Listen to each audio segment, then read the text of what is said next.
Knowing dapat all talaga the lahat ng different language, lahat crochet ng term pattern alamin terms. natin kasi, para maging ano tayo, kumbaga kahit anong crochet pattern is maiintindihan natin Opo, kasi na ano ba ibig sabihin nun.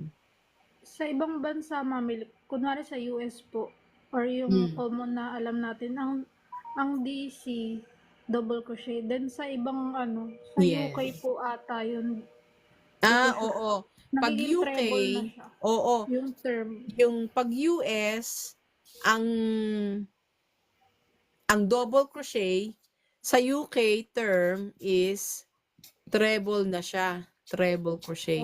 Kaya minsan confusing siya sa ibang Yes. ibang beginners.